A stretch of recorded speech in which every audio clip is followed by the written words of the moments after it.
watching Doctor Who. Hello everybody, welcome to I Should Be Writing number 515.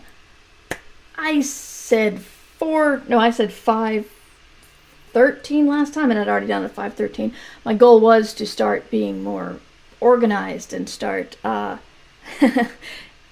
saying the correct number before each one. I even wrote it down. Oh, those are see-through. That's neat. But I still got it wrong last time, so that's fun. If you saw my AMA yesterday, you'll know that I was rather distracted. I wrote a lot this weekend. A whole lot. I wrote about 8,000 words. I wrote about 500 yesterday because I was brain dead and we had some family stuff going on. And today I got up, got a COVID test, negative, yay, and then came back and wrote about 1,000 words, and now I'm doing the stream. It's a very, very busy and frightening week. There will be no streams on Thursday, not in the midday and not in the evening, because we're taking the daughter to college. Yeah. And I'm totally fine with that. Totally. But I want to say hello to our new subscribers, Mary Haskell and I Tibbets, I believe. So thank you guys for supporting the stream. And in the chat we have Jay Rambo. So happy birthday, Jason. It was 2 days ago, I think, but I'm sorry I missed it. Hope you had some really good beer. And when you podcast from the surface of the sun, these things happen. Thank you, Jason.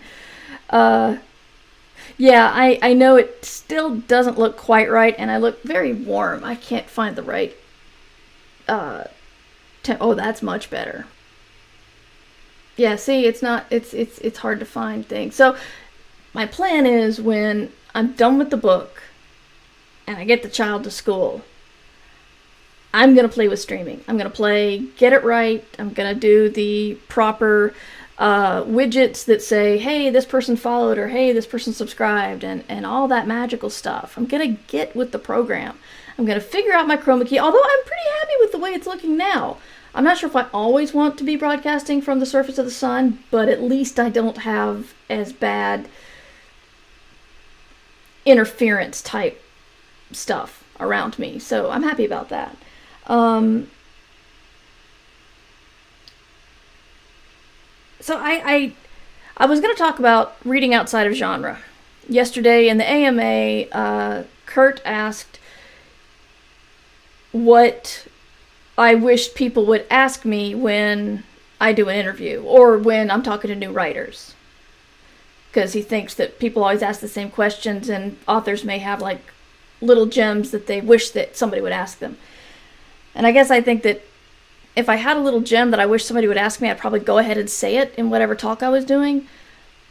But I think two things are that people don't ask are, how do I know when it's a right time to look for an agent? They're always asking, how do I get an agent, when 9 times out of 10 they haven't finished their book yet. And then I thought, asking them what they read outside of their own genre is really useful. I have been pro-escapist, pro-just read science fiction fantasy, and I wasn't interested in a lot of other stuff. And then I started reading Mary Roach's science books. Mary Roach is a very funny author. I started with Stiff, which she does a whole book on what happens to dead bodies. She covers morgues, she covers different people in different nations and societies, I think is the word I'm looking for. Does different societies. She does body farms, to help the CSI people learn about decay rates. She covers it all, and she does it very entertainingly. So I discovered that writing books could be entertaining. I discovered that memoirs could be entertaining, even if they're about alcoholism and rock bottom. Augustin Burroughs is a very funny writer.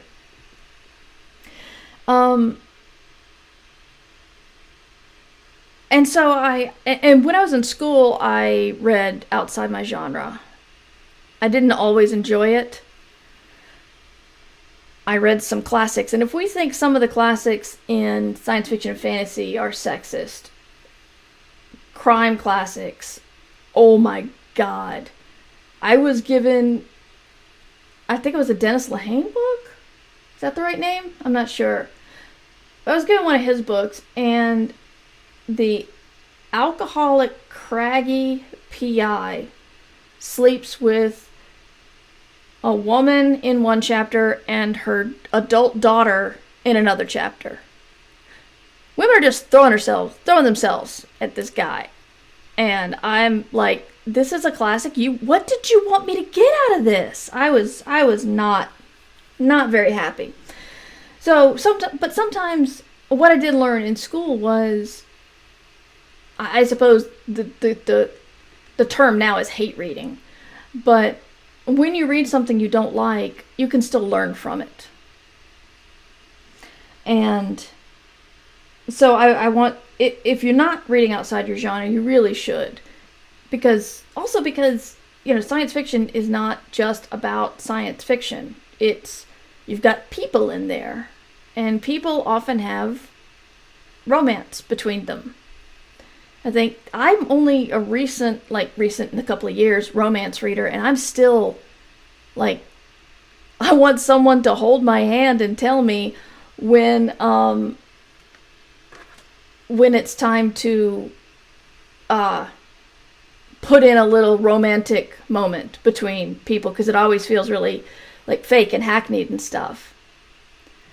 But, so I'm reading more romance to try to get that, just little taste in. It's not a romance, but there is a, sexual attraction and emotional attraction between two people, and I want to write that well, so I got to read some romance to get it right. Just reading nonfiction about facts inside what you're reading, inside what you're writing, reading about that. If you're writing about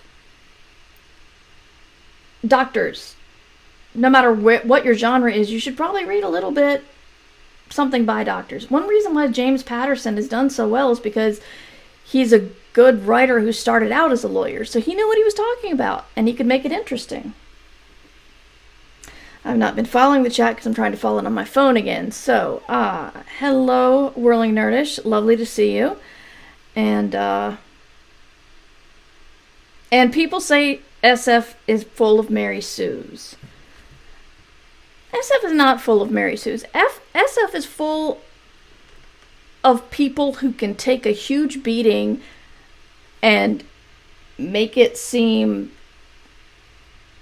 devastating at the time, and then they get up and keep going.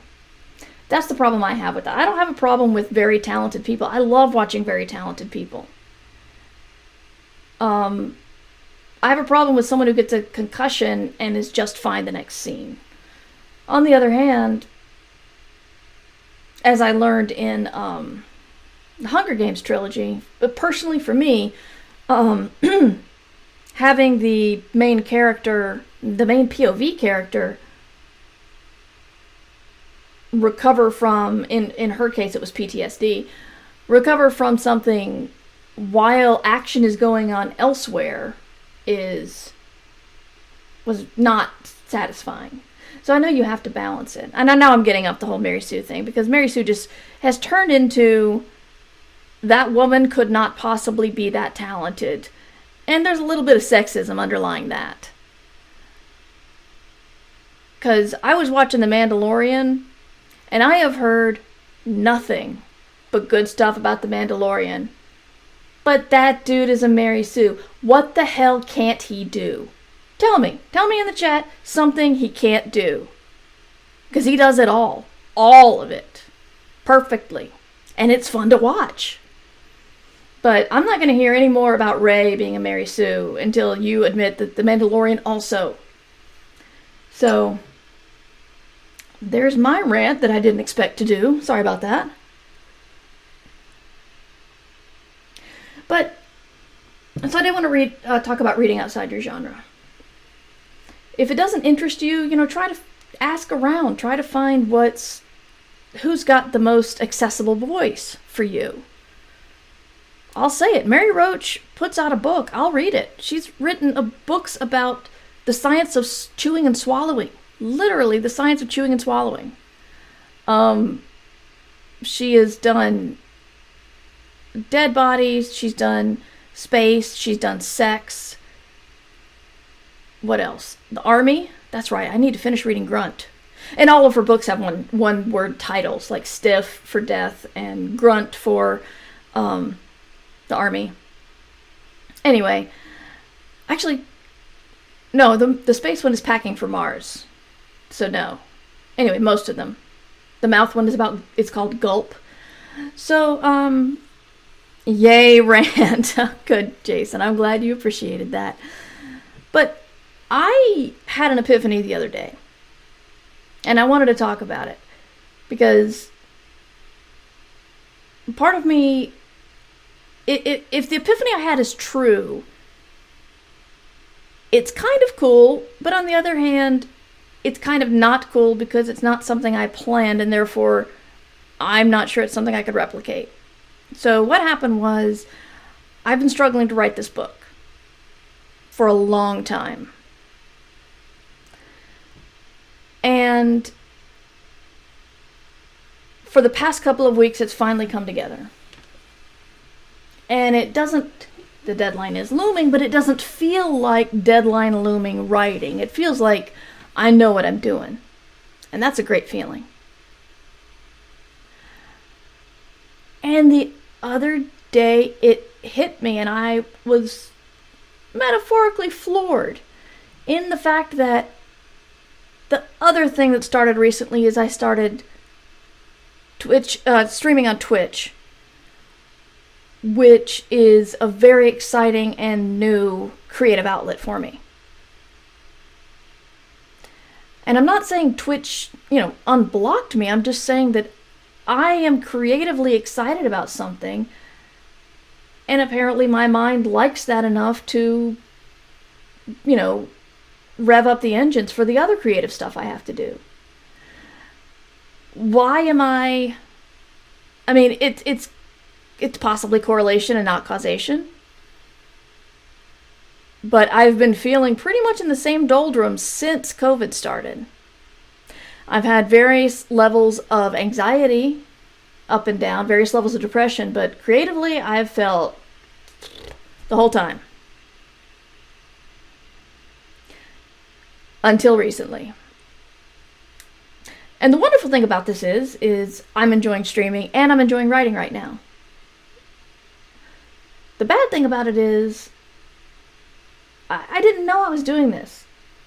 It's like I succeeded in podcasting partly because it was so new that nobody knew what could or should be done with the medium.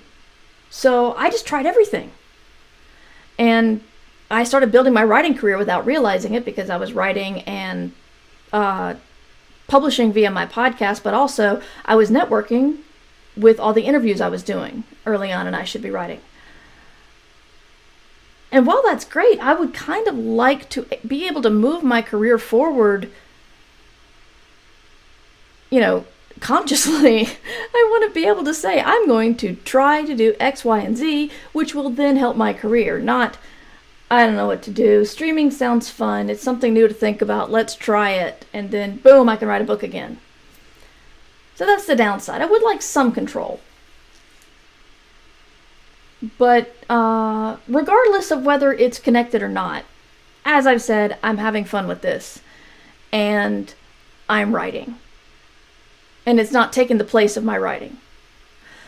So that is all awesome things. So what I'm trying to do to people is a lot of other people have said that they're just, it doesn't even feel like creatively blocked. It feels like, for me, it felt like the engine stopped. There's nothing in the way, just the car's not going. And I know a lot of other creative people have felt that too. So it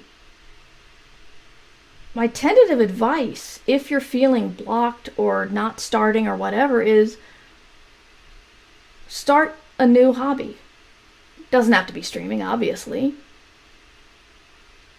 But if you tell your brain, all right, you don't have to do the writing thing. I know that's stressful. Let's go over here and learn an instrument. Let's learn baking. Let's, I don't know, write some poetry. Let's write some fanfic that will only be posted on Archive of Our Own under an assumed name. Just maybe think of something else to get the little child inside your head interested. And maybe it'll be interested in writing again. I can't promise, because I don't know if that's what worked for me. But why the hell not? Why not try it? Because it's not going away anytime soon. We're learning that. I don't know what'll make it go away. But things are going to be like this for a while, and we're going to have to figure out how to keep creating. And this might be an outlet for you. So that is my advice. If you are creatively blocked or just can't get started, think up something new you can learn. And you know, I haven't been practicing violin very much, but I have been enjoying it when I do. And I've said this before, but I want to reiterate. As a professional writer, the violin is wonderful for me because no one cares. I don't have to hit a deadline. I don't have to be good. I'm not even doing recitals like kids who learn. I'm just doing it for me, and that's fun. There's no pressure. If I want to get better, I'll try to get better, but I don't have anybody telling me or expecting anything from me. So there might be something to this. If you're willing to try it out, I would love to hear what you're trying and how it's working out for you. I have been doing streaming for several weeks now. I've been writing for fewer weeks than I've been streaming, but it hasn't been just right now. So I would say give yourself a little bit of time if you start something new. But it might work. Why not? We got nothing to lose right now. Angela says that's interesting. Yeah, I've been thinking about it a lot, and I don't know if it's true. I could just be like, I ate a bagel for breakfast, and then I wrote 1,000 words. So bagels for breakfast, now on. I mean, I don't know. But it feels right. I know I'm not a scientist, and that's not scientific, but it feels right. So, that is my talk for the day. Post-hoc logic for the win. Yes, thank you. Oh, that's right. The game that I got excited about and then immediately it went on hiatus was Blaseball, Blaseball. And one reason why I love it, partly because we can't have baseball right now, but one reason why I love it is the fact that it reminds me of a project I wanted to do once. And I'm not on the level of somebody else is stealing my work. It's nothing like that. But it's similar enough to make me go, wow, that would have been cool, and I love what they've done with it in another direction. Because they have gone way weirder than I would go.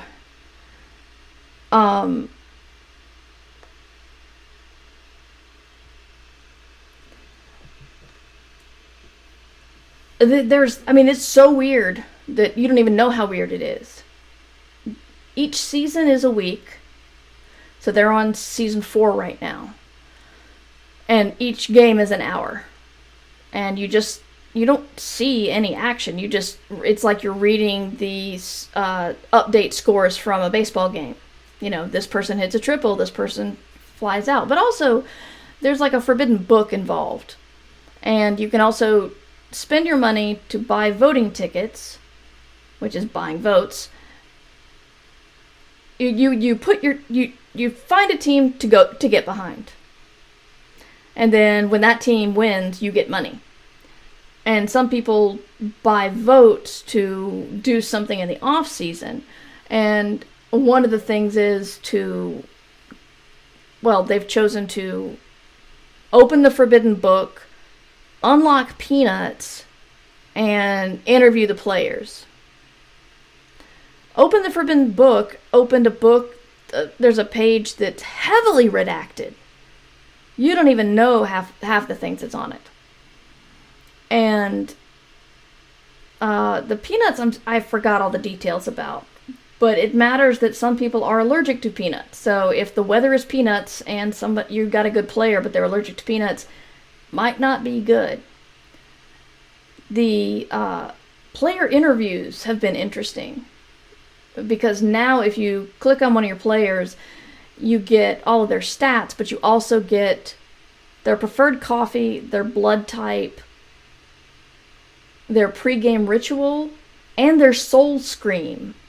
And it says exactly how they scream. If weather is solar eclipse, sometimes I forget what happens. Somebody may get vaporized and you just lose them. My team, the Hades Tigers, lost one of our players during the playoffs, and his name was Landry Violence. We're very sad.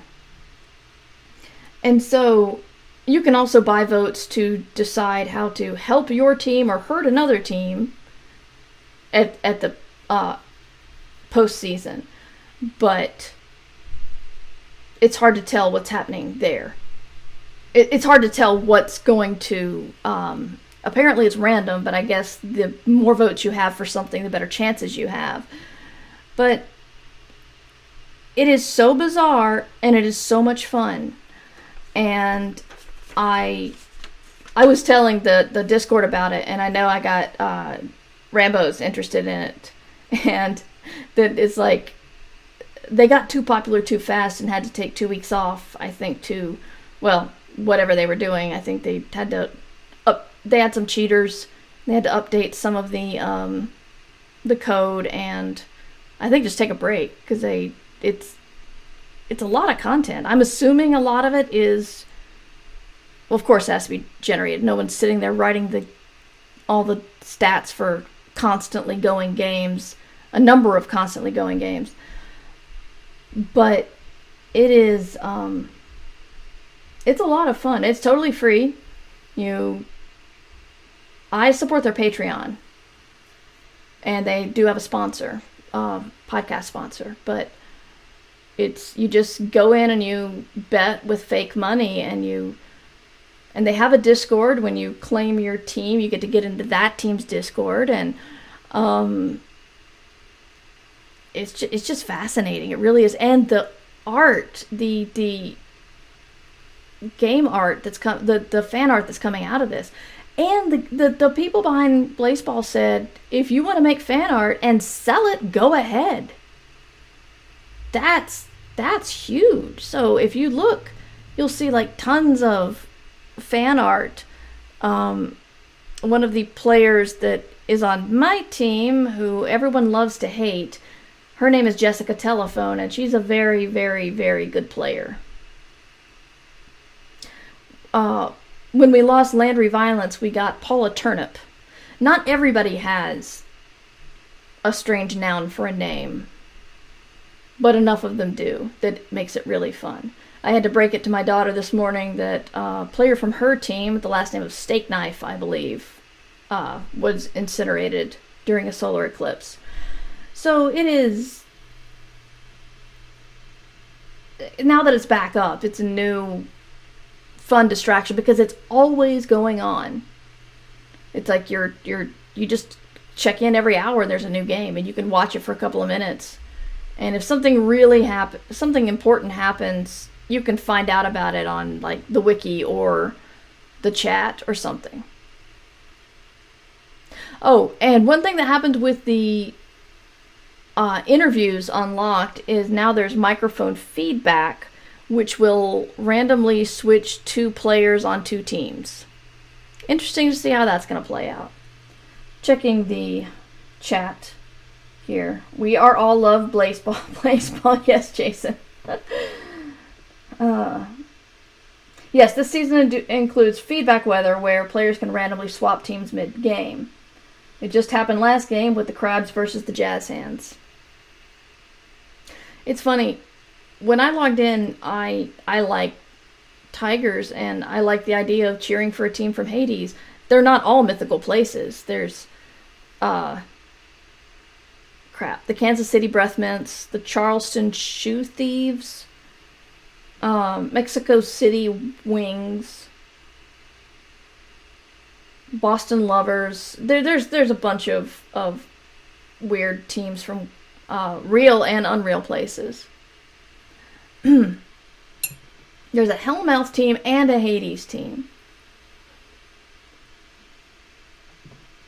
So I chose them at random. You know, not quite at random, but it's not like I looked into how each team was good or bad. And it turns out I randomly chose the Yankees. The Tigers are woefully overpowered, which is why everyone loves to hate Jessica Telephone, as I said. They're so overpowered that one of the things people can buy at the end of this season is to take our best 5 people and split them up into other teams. So pretty sure Jessica Telephone's leaving at the end of this season. But I like rooting for a little guy. I don't like rooting for the Yankees. So I feel kind of torn because I like all of the fan lore people have put behind these weird characters. I like cheering for the Tigers, but I don't like how dominant they are. Little torn there. And I believe Jason cheers for our rivals, the Crabs. Baltimore Crabs, right? Yes. Some of them are mythical places like Hellmouth and Canada. Jason, I didn't say it, he did. It's not my fault. So anyway, way too much about Blaseball.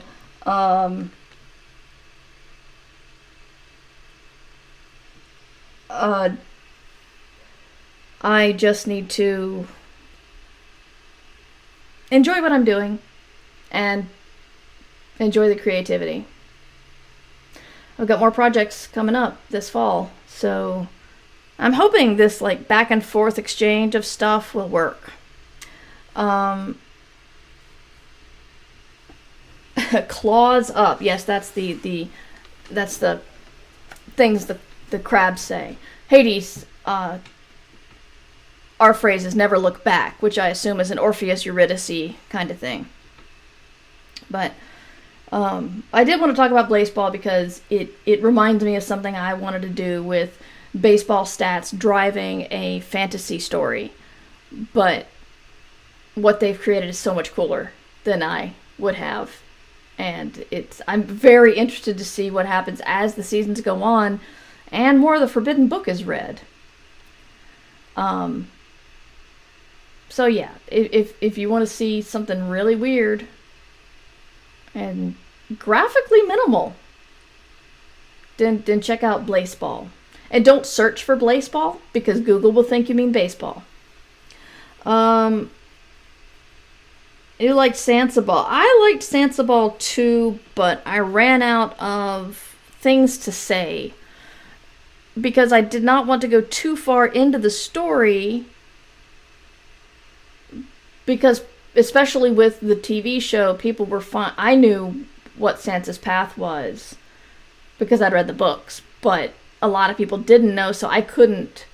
It would not have been right for me to go on with the spoilers. You know, have Sansa be mooning after Joffrey, and then not mooning after him so much, and then being horrified at who she actually married, etc.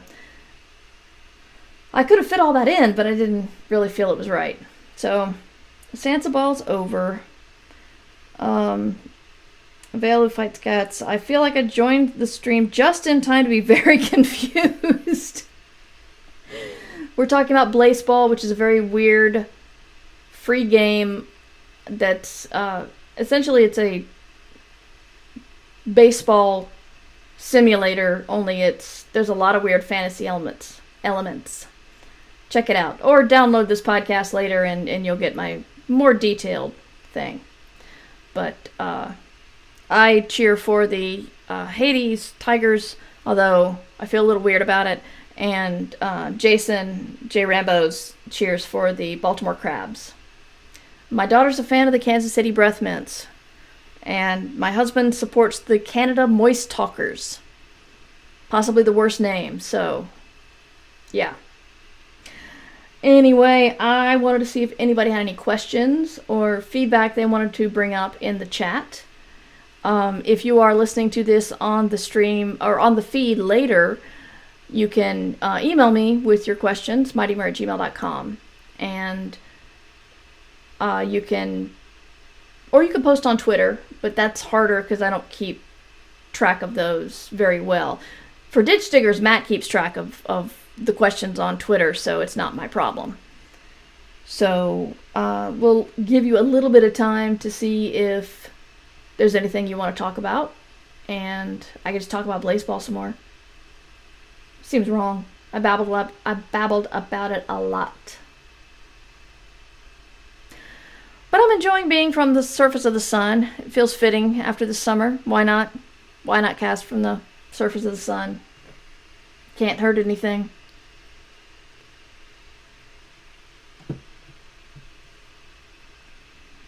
Ansela, I never understood Sansa Ball. I was bored at a Durham Bulls game one year. And so I started to live tweet the game as if I were Sansa from Game of Thrones. And I was instead watching like a joust or something. And thinking about if Sansa were in the stands, she'd be pissed off about the food. She'd be embarrassed by whatever her sister was doing. She'd be wanting to get away from the clutches of Septa Mordain, the crotchety old nun. She'd be mooning after every single night. So I put all of that in the stream.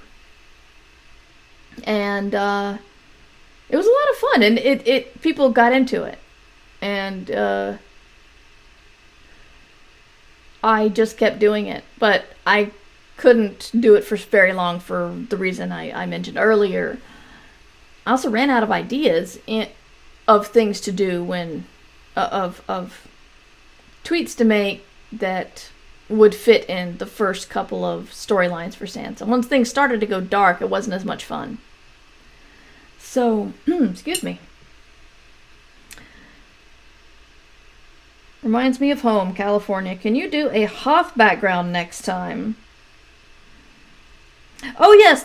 Sansa Ball. That was all real games. That was all, yeah, we had, the Bulls of House Durham. And we had the,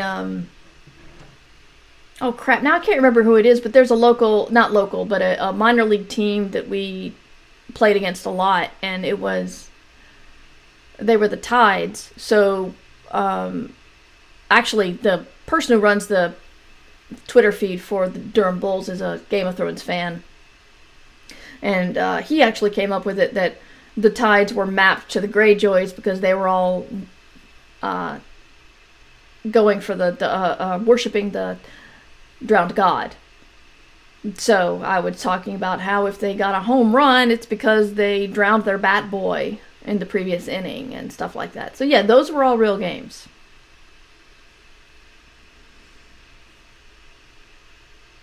I remember when you did it, says Whirling Nerdish, but I don't read or watch that at the time, so I thought it was historical reimagining. Baseball by way of Mary Robin and Cole. I bet she'd be amused by that. Yeah, I mean, I tried to warn people and tell them to mute the hashtag if they weren't into it. But it was fun to do. People seemed to find it was fun. It doesn't look like anybody has any questions unless you want me to elaborate on Sansaball or Blazeball or whine about how I miss baseball, which is sad. But we all miss everything. Everything's missed. There's a... You know, when they say, like, coming out near a theater near you, or where there's IMAX or something like that, I saw a trailer where it's like, coming out in theaters, the ones that are open. It was all very, very serious, the way it was said. Like, okay, good luck with that. I think, the streaming people are finding a little bit more luck there. I don't know. Oh my god. Fixing the bots, also something I plan on doing after the book is done and after the daughter's in school. I'm going to be, provided I finish the book, I'll be dedicating next week to filing off all the rough edges of this stream. I actually paid money for the OBS stream pack or whatever they are. I forget what it's called. Not the free OBS, but the other one. And I was trying to work it so it worked. Words are hard. I was trying to fix it so it would work today, and then it crashed. And so I figured I would go with what I knew and work on this later. So I appreciate you all staying with me through my newbie streaming hiccups. And it's so funny how all the upcoming DC movie trailers say only in theaters. How optimistic. Yeah, exactly. Robin's Arm, I'm glad I got to catch a stream. I just got into the podcast and loving both right now. That's wonderful to hear. Thank you so much. I'm loving doing it, but I'm worried about people who are only listening on the feed if they don't like it. But it's breathing new life into it for me, and it's a lot of fun. If you weren't here for the beginning of the stream, I am traveling to take the child to college, and so I will be gone Thursday. So no, I should be writing or game streaming on Thursday. I may stream on Sunday afternoon, depending on if I'm recovered from the trip, because we're driving a very long time. The next day, put the daughter in school, and then we drive another very long time to come home. Because nobody really wants you to vacation in their cities right now, especially if you're from the unwashed South. But, yeah, thank you guys for watching and supporting. Thank you if you support on the Patreon. We'll see you later in the Discord. If you want to support the Patreon, that is patreon.com/MightyMur. And if you want to check out the Twitch stream or support my Extra Life campaign, I'm raising money for Duke Children's Hospitals. The banner is right up there. Check out twitch.tv/MightyMur. Website is murverse.com, and email is mightymur@gmail.com. And that's a lot about me. That's probably enough. So thank you all for showing up. Thank you for listening on the feed. And remember, you should be writing. And if you can't write, maybe try something new. See how that works out for you. Good luck. Remember, you can support the show at patreon.com/MightyMur. I should be writing theme music provided by John Anelio. You can find more about him at johnanelio.com. This podcast is distributed under a Creative Commons Attribution Share-alike license.